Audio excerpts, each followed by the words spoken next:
रातों रात मित्रों से फ्रेंड्स तक बनने का ये कारनामा देखकर लोगों का सिर चकरा गया। फ्रेंड्स, मैं जानता हूं कि पेपर लीक ये कोई मामूली विषय नहीं है। ये सवाल देश के हर जुबान पे है कि क्या देश के सबसे बड़े नेता स्टूडेंट्स के सामने झुक गए, और अगर रियल में ये झुक गए हैं तो इसके पीछे का मेन पॉइंट क्या है। ये वो नेता हैं जिनके बारे में पूरी दुनिया जानती है। ये कभी दबते नहीं और इनकी सरकार कभी झुकती नहीं, चाहे महीनों बॉर्डर पे किसान हो या शाहीन बाग पे बैठी महिला या मेडल जीतने वाली देश की बेटियां। ये दिन देखने के लिए मेडल लेके आए थे देश के लिए। इस गवर्नमेंट ने कभी किसी के आगे हार नहीं मानी, लेकिन इस बार ऐसा क्या हो गया कि कुछ हफ्तों में कि सरकार को सफाई भी देनी पड़ी और मीटिंग्स भी करनी पड़ी, साथ ही अपने तेवर भी नरम करने पड़े। आज इसी रात से पर्दा उठाएंगे। वीडियो बहुत धांसू होने वाली है, प्लीज वीडियो को लास्ट तक जरूर देखिए। इतिहास गवाह है कि सरकार का पुराना तरीका बहुत साफ, तुम विरोध करो हम इंतजार करेंगे। देखते हैं सबसे पहले कौन थकता है। वहीं किसान आंदोलन में महीनों गाड़ियां खड़ी और सरकार टस से मस तक नहीं। लद्दाख की कड़ाके की ठंड में सोनम वांगचुक महीनों तक बैठे रहे, तब भी इस सरकार का दिल तक नहीं पिघला। अनशन शुरू करने के लिए आमरण अनशन, जब तक हमारे लद्दाख की ये आवाज सुनी नहीं जाती। तब गवर्नमेंट्स का ये मैसेज एकदम क्लियर था कि जनता के आंसू और प्रदर्शन से उनका दिल नहीं पिघलता।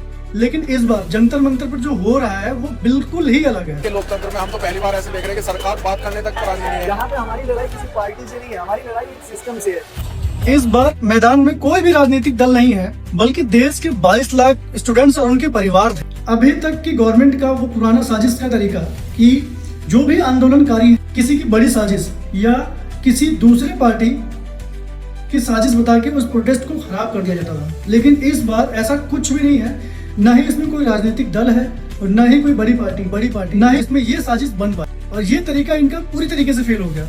अरे आखिर ये इल्जाम लगता भी तो किस पे?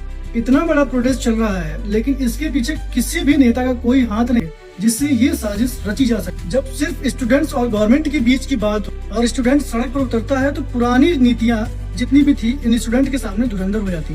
तभी तो मित्रों की जगह फ्रेंड्स वाली बात निकल पड़ी। ये जो जनरेशन है ना, ये जनरेशन टीवी और डिबेट्स देखकर बड़ी नहीं हुई है, ये रील्स और यूट्यूब वाली जनरेशन है।